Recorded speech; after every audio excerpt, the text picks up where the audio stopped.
Quería hablar sobre un tema muy conocido y un pasaje muy conocido en la Escritura, un versículo muy conocido, pero que toma mucha actualidad en este tiempo en que la iglesia está viviendo. Y vamos al Evangelio según San Juan, capítulo 10 y versículo 10. ¿Lo encontraron? Digan amén fuerte, hermanos. Amén, eso, así, con ganas.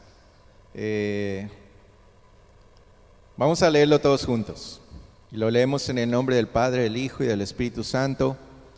El ladrón no viene sino para hurtar, matar y destruir. Yo he venido para que tengan vida y para que la tengan en abundancia. Vamos a leerlo una vez más. El ladrón no viene sino para hurtar y matar y destruir. Yo he venido para que tengan vida y para que la tengan en abundancia. Amén. Yo quiero pedirles que levanten su mano un momentito, cierren sus ojos por un momento y digan esto, repitan después de mí lo siguiente. El Señor me trajo aquí con un propósito. El Señor cumplirá su propósito en mí. Muchas gracias, Señor, por este día, gracias por estar con nosotros, gracias por tu palabra, que tu palabra, Señor, penetre a lo más profundo de nuestro corazón. En el nombre de Jesús te lo rogamos. Amén. Amén. Tomen asiento, hermanos. Esta semana hubieron muchas noticias en las noticias, ¿verdad? Muchas cosas que están pasando en el mundo. Un expresidente de los Estados Unidos se murió, ¿verdad? Todos ustedes escucharon eso. Uno de los más famosos que ha tenido Estados Unidos, y varias cosas han ocurrido en el mundo, en todo lo que está pasando por allá en el Medio Oriente y en Estados Unidos, muchas cosas. Hay miles y miles de personas allí en la frontera con Estados Unidos atrapados y es una situación tremendamente triste. Y yo les pido, hermanos, que oremos por ello, ¿verdad? Porque hay gente, por supuesto, aprovechadora, pero también hay gente inocente que está sufriendo allí. Hay niños que están sufriendo de hambre. El alcalde de Tijuana dijo que se le acabaron los recursos para poder alimentar a tanta gente. Están viviendo en unas condiciones infrahumanas tremendas, no tienen baños, han detectado ya casos de infecciones en los niños y la cosa está empeorando. Y los enfrentamientos entre la policía y la gente de Tijuana mismo, todo eso es un verdadero caos humanitario lo que está pasando allí. Recuerden orar por ellos en sus oraciones y que Dios tenga misericordia de cada uno de ellos. Pero quería mencionar tres noticias que me impactaron, me llamaron mucho la atención y que tiene que ver con lo que quisiera exponer en este día. La primera noticia es el ataque de un oso en Yukon. No sé si ustedes escucharon. Una familia fue a acampar por un tiempo en una cabina o cabaña, ¿verdad?, que tenían en una parte alejada de Yukon, y mientras el esposo, el padre de la familia, él era cazador y él salió a hacer algo, a cazar, a hacer algo fuera de la casa, se demoró un poco. Y cuando él regresó, encontró a Valerie, su esposa de 37 años, y a su hijita Adele, de 10 meses, que un oso las había matado. Cuando él llegó, el oso todavía estaba por ahí alrededor, y él estaba armado, por supuesto, era un cazador, y mató al oso. Pero la esposa y la hija murieron ese mismo instante. Y entonces ahora los investigadores, lo que la noticia dice es que van a hacerle una autopsia, ¿verdad? Una necropsia, dicen, no sé si eso se usa para los animales, pero para determinar por qué el oso mató a estas dos personas, porque lo tremendo de todo es que ellas estaban dentro de la cabaña y el oso se metió a la cabaña y las mató allá adentro, ya no tuvieron tiempo para reaccionar.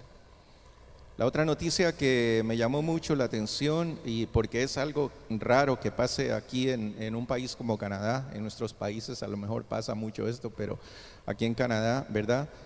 Cerca a Niágara, 2 policías se dispararon entre ellos y uno de ellos quedó muy mal herido, ¿verdad? Estaban investigando un accidente que había ahí en la carretera. Los 2 fueron, el uno era un policía normal, un oficial, y el otro era un detective, era un sargento, ¿verdad? Parece que tuvieron un altercado entre los 2 y entonces sacaron sus armas y comenzaron a dispararse, y uno de ellos pues lo hirió al otro con heridas graves, está en el hospital. Dicen que ya está estable, pero va a quedar herido por un buen tiempo. Lo tremendo de todo esto es que la noticia dice que el que está herido en el hospital, era un policía que tenía antecedentes un poquito malos dentro de la fuerza.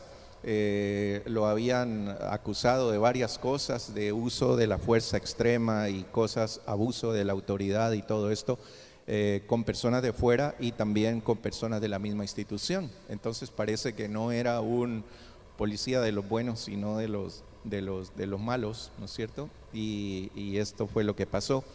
Y la otra noticia que impactó especialmente al mundo cristiano es que esta semana que pasó, el pastor Rafael Octavio, que era uno de los líderes de las Asambleas de Dios en Brasil, se suicidó saltando de un puente en Sao Paulo, ¿verdad? Y esto se suma, es noticia y es noticia en varios medios informativos, no solamente cristianos, porque en lo que va del año, ¿verdad?, por lo menos 10 pastores se han suicidado.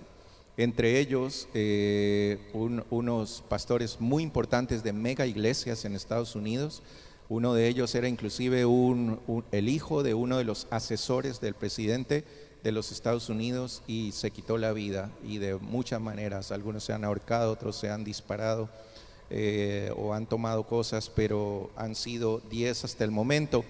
El hijo de Rick Warren, que es uno de los predicadores más famosos que existe hoy en día y que tiene una mega iglesia allá en Estados Unidos, él fue uno de los primeros que cometió suicidio, y a raíz de eso su padre y otras personas como MacArthur han escrito libros especulando un poco si es que una persona cristiana que se suicida puede ser salvo, ¿verdad? Y todo esto ha sido un escándalo dentro de la iglesia, y no solamente dentro de la iglesia, sino a nivel de todos los medios.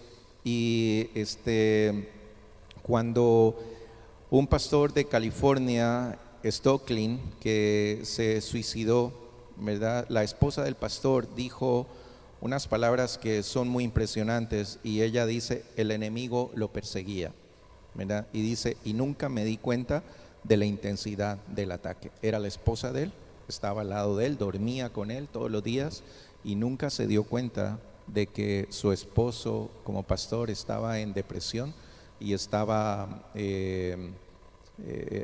con ideas suicidas, hasta que lo hizo, hasta que lo cometió.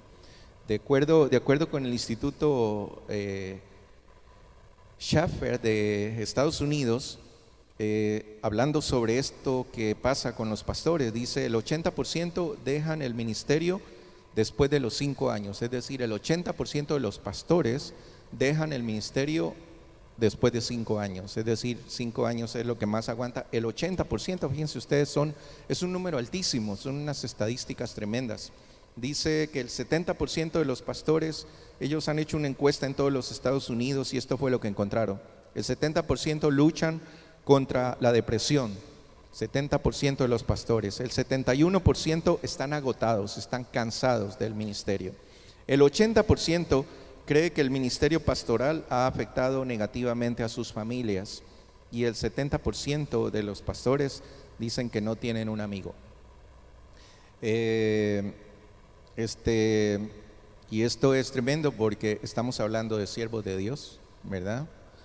Gracias a Dios este pastor todavía aquí se mantiene, pero de todas maneras muchas de estas estadísticas tienen mucho que ver con nosotros y con lo que pasa con nosotros, al punto que algunos pastores han decidido tomar su propia vida a costa de lo que eso puede significar en su vida eterna.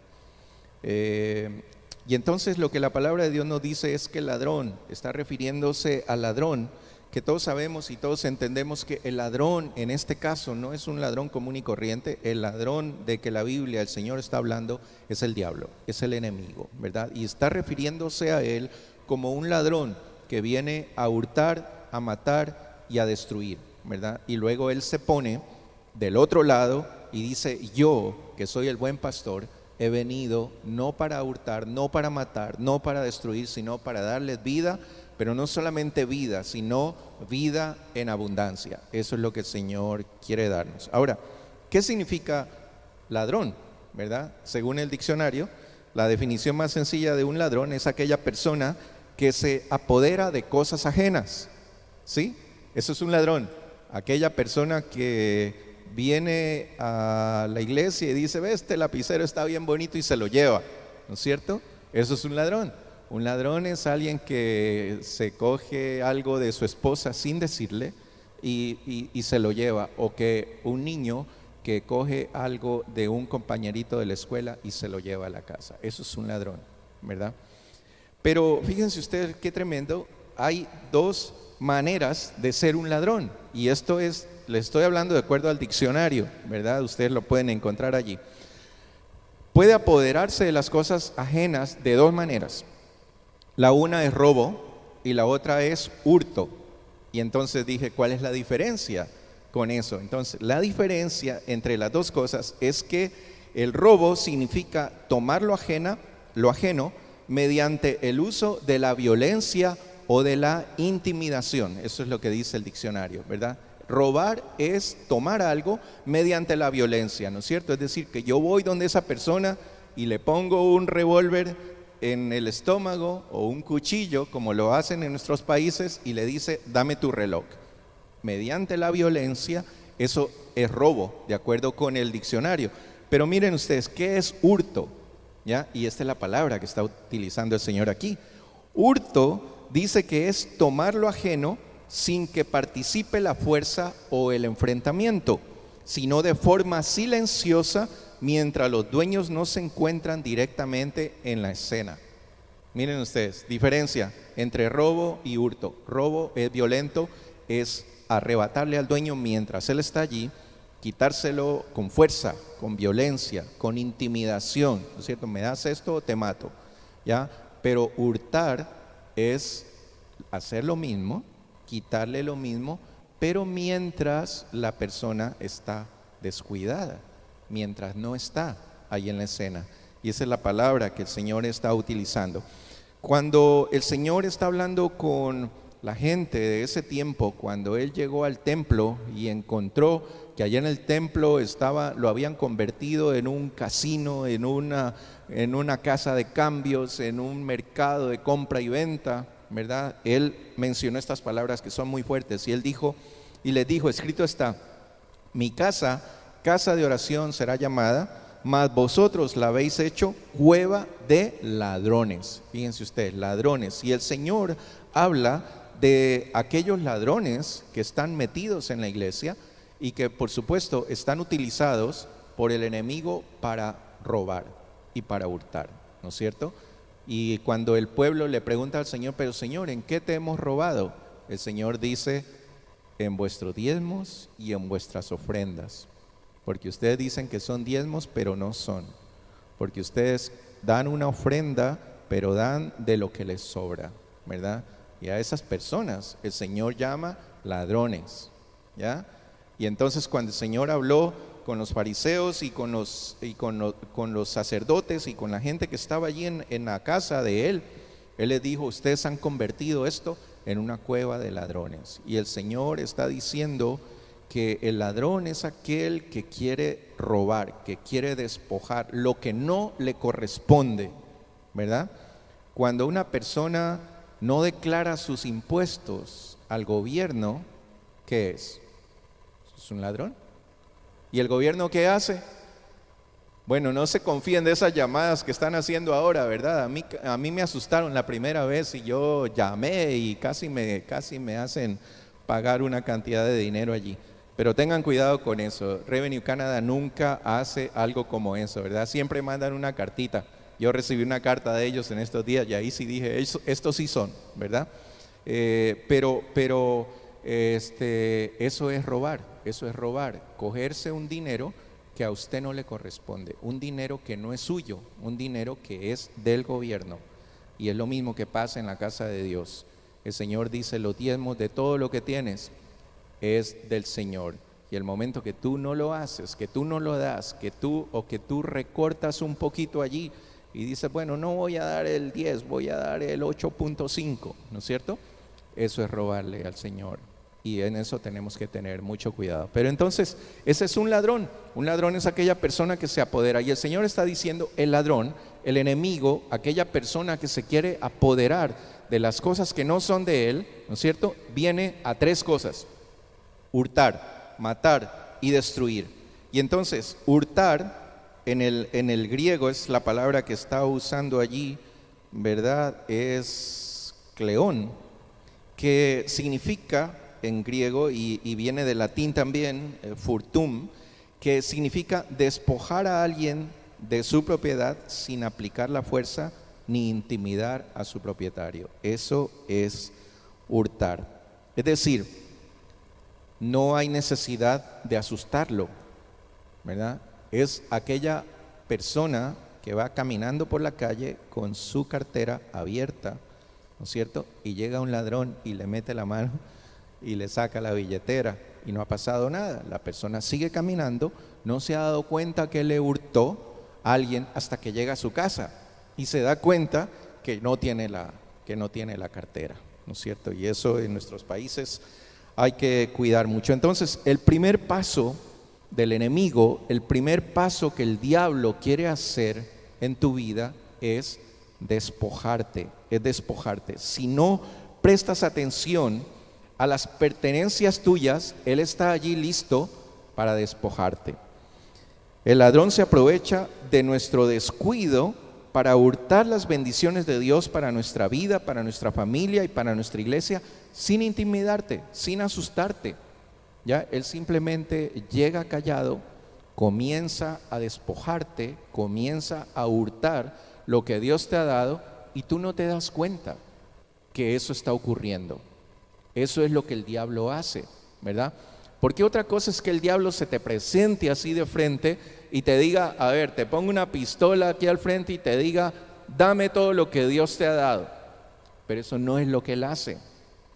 Él no es aquel personaje de cola y cachos y de color rojo, ¿verdad? Ustedes pueden ver a ese personaje hoy en día allí caminando por las calles, en los anuncios, en la televisión, en el internet, presentándose, dice la palabra de Dios, como un ángel de luz, como alguien bueno, como alguien bonito, como alguien a quien los jóvenes quieren seguir, a quien los niños quieren imitar, a quien el esposo quiere imitar.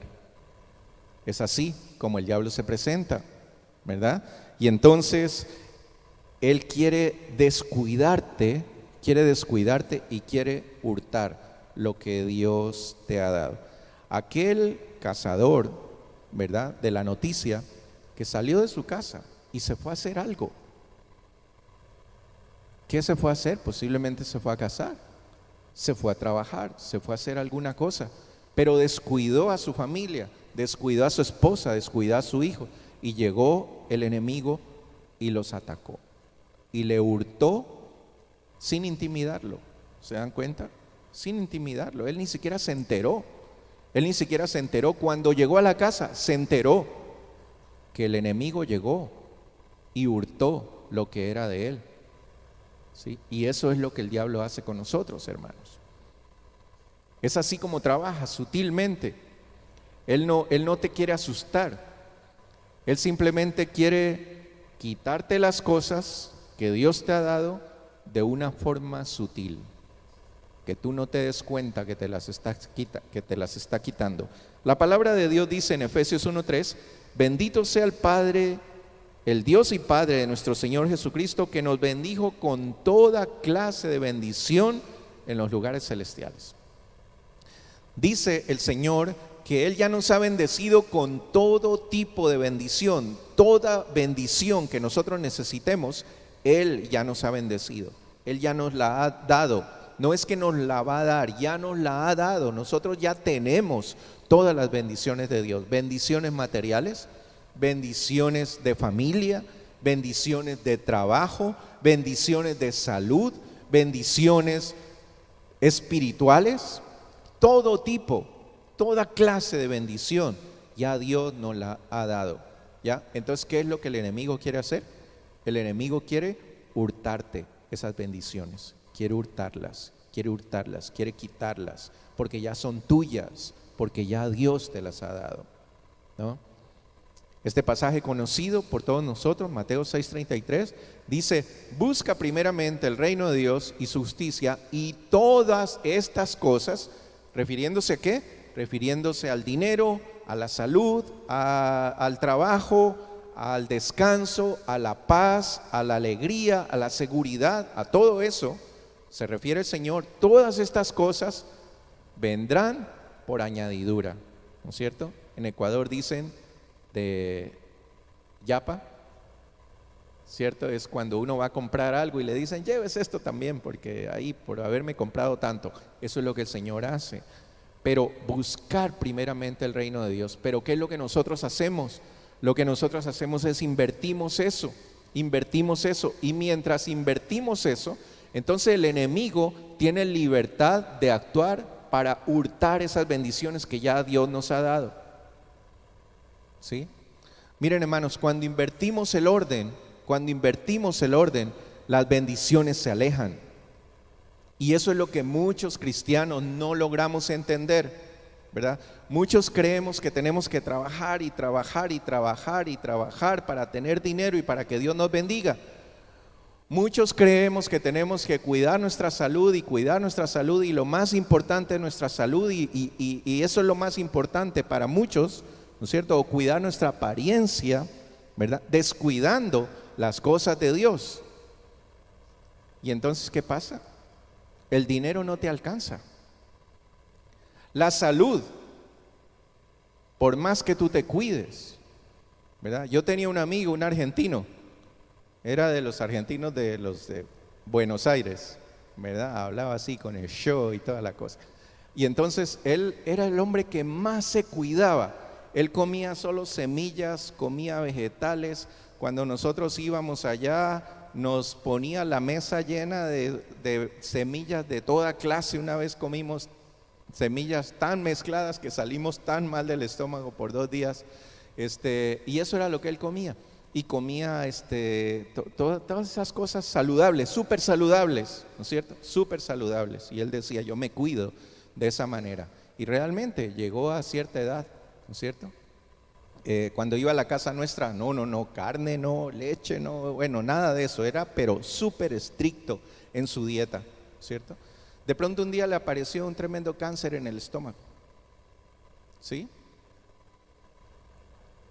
Y él le decía a los médicos: pero doctor, si me he cuidado toda mi vida, no como carne, no como leche, no como cosas que me hacen daño, solo esto, nada frito, nada esto, ¿verdad? ¿Quién es el que cuida tu salud? No son los médicos, no eres tú, no es la comida, es el Señor. ¿Quién es el que cuida tu familia? No es el dinero que haces trabajando tanto, es el Señor el que cuida tu familia. ¿Quién es el que cuida a tus hijos para que no les pase nada? ¿Quién es el que cuida que tú tengas un techo donde vivir? ¿Sí? ¿Quién es el que cuida que tú puedas comer de todo? Nosotros comemos de todo, ¿verdad? Como buenos latinos. Y aquí estamos, mire, estamos bien, gracias a Dios. Tampoco debemos descuidarnos, ¿no es cierto? Que el enemigo no nos hurte eso tampoco, porque eso es lo que pasa. El enemigo viene y cuando nos descuidamos, él nos hurta. Cuando Adán salió, ¿quién sabe hacer qué? Acariciar a los animales, a ver las plantas por allá lejos y a hacer un trabajito por allí, ¿no es cierto? ¿Qué fue lo que pasó con Eva? El diablo llegó sigilosamente, sin intimidar, sin causar miedo, sin causar temor, sin decir nada. Llegó y entabló una conversación con ella, ¿no es cierto? Y eso debe ser una lección para todos nosotros. Que el diablo no se aproveche de tu esposo mientras tú estás allí haciendo muchas cosas en tu casa. Que el diablo no se aproveche de tu esposa mientras tú estás trabajando para darle todo lo que ella necesita. Y ella necesita más de las cosas materiales que tú les puedes dar. Muchas veces las cosas que no son materiales son más importantes para las mujeres que lo material.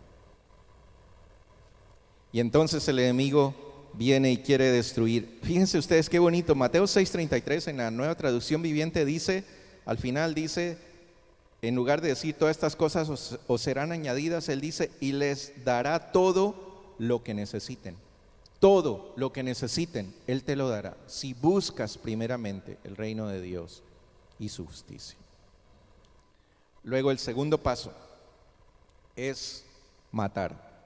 Ya después de que te ha despojado, ya después de que te ha quitado el amor de tus hijos, que te ha quitado el amor de tu esposa, que te ha quitado la paz, que te ha quitado la tranquilidad, que te ha quitado la seguridad. El segundo paso del enemigo, matar. Matar, ¿qué significa? La acción de quitar la vida a otra persona, poniendo un fin absoluto a su existencia y todo lo que representaba. Eso es el significado de matar. Poner un fin a la vida de esa persona. Nosotros, Dios nos ha dado vida. Dios nos ha sacado de la muerte y nos ha dado vida eterna. Tenemos vida, ¿verdad? Pero entonces ahí podemos decir como, ¿quién fue el que dijo esta frase? Es un poema famoso, ¿verdad? No sé si es Neruda, si alguno se acuerda de esto. Dice, hay quienes viven en un mundo muerto y hay quienes están muertos en el mundo. Es una frase algo así parecida, ¿verdad? Y es aplicable a la iglesia, ¿ya? Hay algunos cristianos que parecen más muertos que vivos, ¿sí? Porque no hacen lo que Dios les pide hacer. Porque Dios nos pide servir, porque Dios nos pide amar, porque Dios nos pide evangelizar, porque Dios nos pide amar a la gente, ¿verdad? Pero están muriendo espiritualmente. ¿Por qué? Porque el enemigo ya los despojó mientras se descuidaban, mientras hacían otras cosas, mientras hacían muchas otras cosas, ¿verdad? Y ahora está matando en ellos su vida espiritual, está matando el amor, está matando. Miren ustedes, hermanos, cuando esto ocurre en un hogar, ¿no es cierto? ¿Qué es lo que pasa? ¿Qué es lo que pasa? ¿Ya? El amor se acaba, ¿ya? Ya no es esa pasión de antes, ya no es esa necesidad que teníamos de llegar a la casa, ahora más bien tratamos de hacer cosas para no llegar a la casa, ¿sí? La esposa dice, mientras más se demore este afuera, mejor, porque no lo quiero ver. Y muchas cosas que ocurren, ¿verdad? ¿Por qué? Porque esa vida, esa llama, esa pasión se muere. ¿Por qué? Por ese descuido. Porque el enemigo hurtó, porque el enemigo quitó. Lo mismo pasa en las iglesias, ¿verdad? Hermanos que antes venían felices, alegres, contentos y todas esas cosas, y hoy llegan por obligación, ya no sienten nada, ya las canciones no les hacen mella, ya el mensaje no era para ellos, era para de aquí al lado, que yo sé que a él sí le hace falta, ¿verdad? Es decir, todo eso se empieza a morir, esa pasión se empieza a morir, y eso es lo que el enemigo hace. En el Salmo 91 dice que él es como un cazador que tiende lazos, que te pone lazo para atraparte, para llevarte, para hacerte morir, ¿no? Él pone trampas, él pone anzuelos, y muchas veces los anzuelos que él pone no son anzuelos feos, hermanos. Cuando uno va a pescar un pescado, ¿qué tiene que hacer? Ponerle algo que le guste al pescado, ¿sí o no, Eric? Y cada pescado le gusta algo diferente. Si yo voy a pescar bass, tengo que ponerle una lombriz porque al pescado le encanta, al bass le encanta la lombriz. Si voy a pescar carpa, la carpa no le hace ni caso a la lombriz. Hay que ponerle pan o maíz, alguna cosa de esas, ¿no es cierto? Y a la trucha con una mariposita así que se mueva nada más, a veces se la pesca así. Y eso es lo que el diablo hace con cada uno de nosotros. Él sabe qué es lo que te gusta. Él sabe cuál es tu pasión. Él sabe qué es lo que tú necesitas. Él sabe qué es lo que te pone contento, te pone feliz. Y ese es el anzuelo que Él va a usar para decirte, mira, ven por acá. Ese es el lazo que Él utiliza para atraparte y para matarte. Y la última cosa, ¿verdad? Destruir, el tercer paso. Destruir, miren ustedes, encontré un significado súper interesante de destruir, porque cuando uno piensa en destruir, uno dice solamente destruir, voy a acabar con esto y cojo un martillo y pum, pum, pum, pum, pum, lo hago pedazos y lo destruyo, ¿no? Pero miren ustedes el significado de destruir. Supone deshacer y arruinar una cosa, que es eso, justamente, ¿verdad? O sea, yo quiero destruir esa mesa, cojo un martillo y la destruyo y la hago pedacitos y la quemo, ¿no es cierto? Pero miren ustedes, dice, el significado es esto también. Pero también inutilizar algo que esté ahí, pero que ya no sirva. Qué tremendo, esto me impactó, porque es como decir, no voy a destruir esta mesa, pero le voy a quitar estas dos patas, ¿sí? Y la mesa queda así caída. ¿Sirve para algo? No sirve. Está ahí y la podemos tener allí, pero no sirve para nada. Y eso es lo que el diablo quiere hacer con nosotros, ¿verdad? No, él posiblemente no te quiere sacar de la iglesia.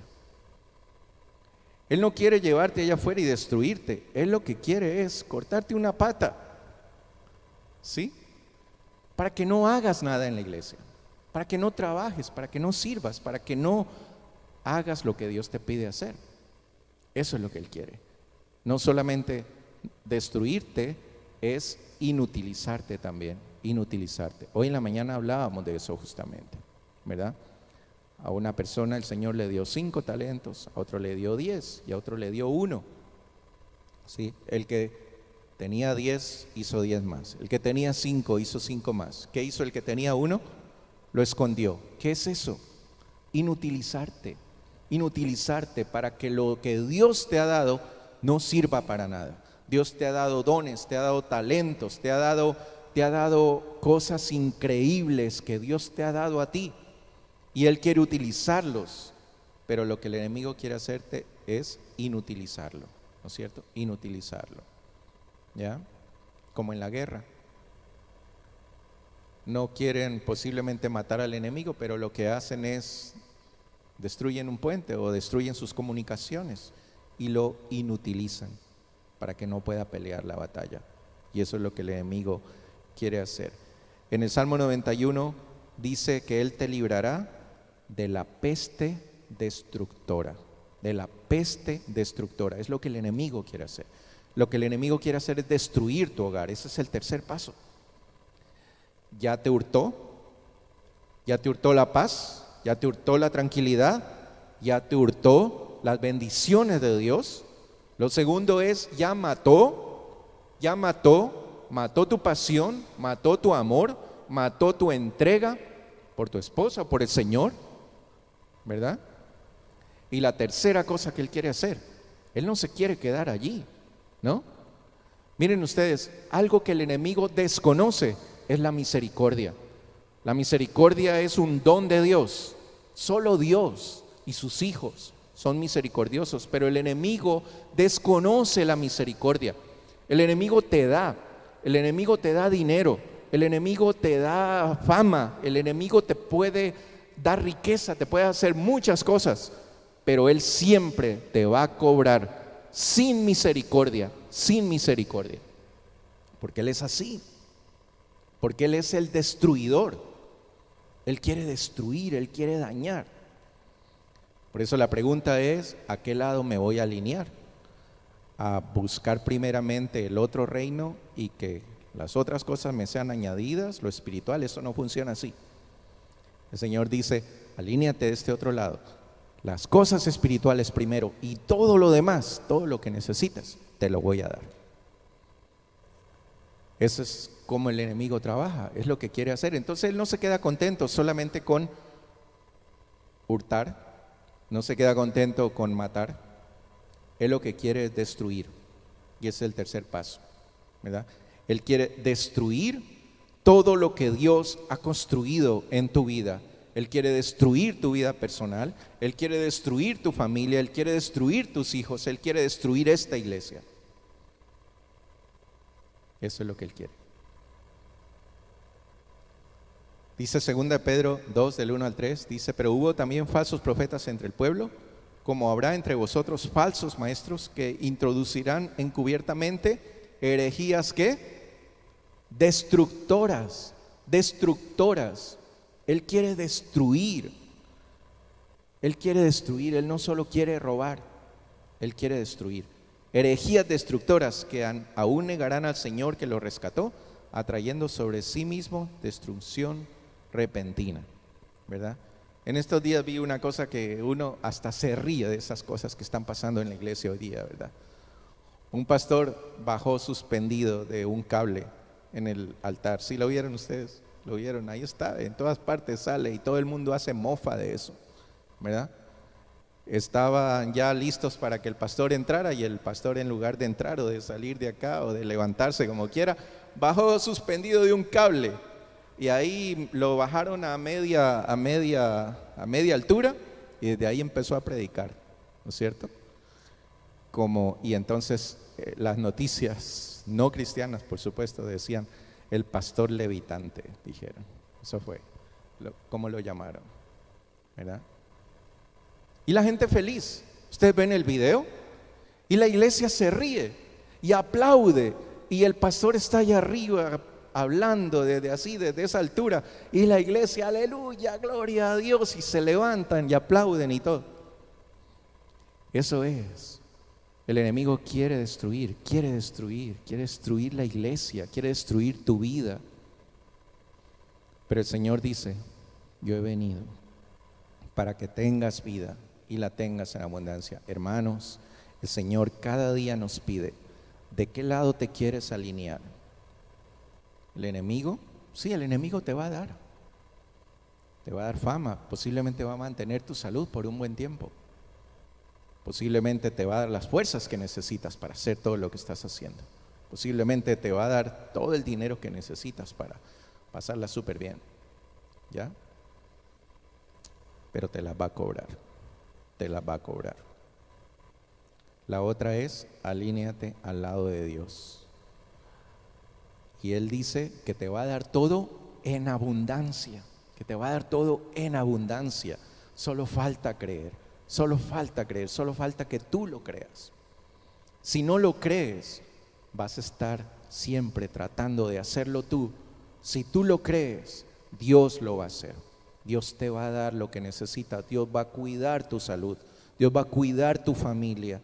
Dios no se va a desamparar. No te va a desamparar nunca. Él va a estar allí a tu lado.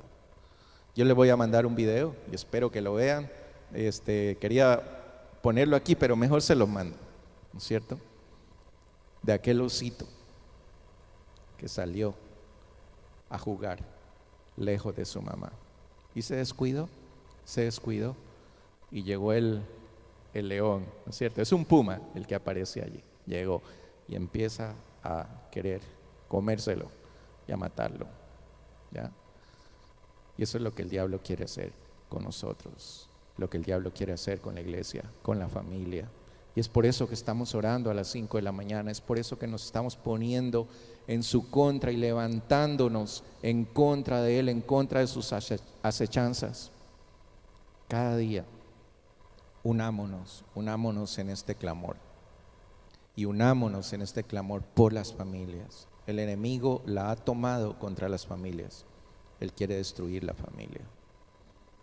Él quiere destruir a estos niños, a estos jovencitos, los quiere destruir. Y el que Él no pueda hacerlo depende de donde yo esté alineado. Alineado de aquel que dijo: yo he venido para que tengas vida y para que la tengas en abundancia. Amén. Padre, muchas gracias. Gracias por tu palabra, Señor. Gracias porque en tu palabra encontramos paz, encontramos consuelo, encontramos ánimo, Señor, para seguir adelante en este camino difícil que nos toca vivir. Pero es el camino que nos lleva hacia ti.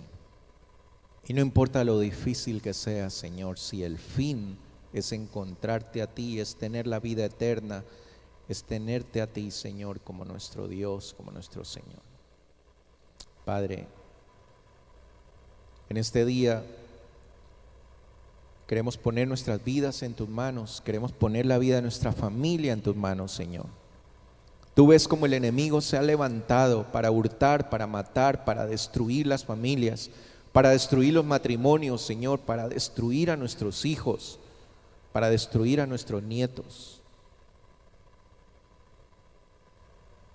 para destruir todo lo que tú nos has dado, Señor. Pero hoy, en el nombre de Jesús, en el nombre de Jesús, una vez más, Señor, nos levantamos con el poder de tu Espíritu Santo para declarar nula toda obra del enemigo en contra de las familias de esta iglesia, en contra de los matrimonios de esta iglesia, Señor. Él se está ensañando, Él está peleando su última batalla, Señor, y quiere acabar, quiere destruir, quiere causar desánimo, quiere causar confusión. Pero en el nombre de Jesús, en el nombre de Jesús, hoy nos levantamos, Señor, con el poder de tu Espíritu para declarar nula toda obra del enemigo, para declarar que Él no tiene poder sobre tu pueblo, que Él no tiene poder sobre tu iglesia, que Él no tiene poder sobre los matrimonios, ni poder sobre ninguno de los muchachos, de los jóvenes, de los niños de esta congregación. En el nombre de Jesús declaramos que el único Señor, el único Dios de esta congregación y de nuestras familias, eres tú, el Dios todopoderoso del universo, y que solamente tú tienes poder sobre nuestras vidas. Tú tienes poder para mantener esta iglesia, para sacarla adelante, Señor, para cumplir el propósito con el cual tú la formaste. Señor, tú tienes el poder para mantener a nuestra familia, que ningún dardo del enemigo llegue para hurtar, para matar, para destruir. Y en este día, Señor, queremos ponernos una vez más en tus manos y queremos declarar que somos más que vencedores en el nombre de Jesús, que somos más que vencedores por la sangre que nuestro Señor Jesús derramó en la cruz del Calvario, y que todo decreto, que toda maldición, que toda amargura, que todo dolor, que todo desánimo fue clavado en esa cruz, y que el Señor Jesús venció sobre todos ellos. Padre, muchísimas gracias, Señor, muchas gracias por estar aquí. Gracias por ser el Señor de nuestras vidas, de nuestras familias, de nuestra iglesia. Sí, Señor. Querido amigo, queremos darte gracias por haberte tomado tu tiempo para escuchar este mensaje. El Señor Jesús dice en su palabra que Él está a la puerta de tu corazón y está llamando. Si tú escuchas el mensaje y abres la puerta de tu corazón, Él entra a tu vida. Esperamos que este mensaje haya sido ese llamado del Señor Jesús a tu vida, a tu corazón, para que tú tengas la oportunidad de conocerlo a Él y entregarle tu corazón a Él. Somos la iglesia Lluvias de Gracia en Toronto, Canadá, y esperamos que en algún día podamos contactarte y podamos conocerte también.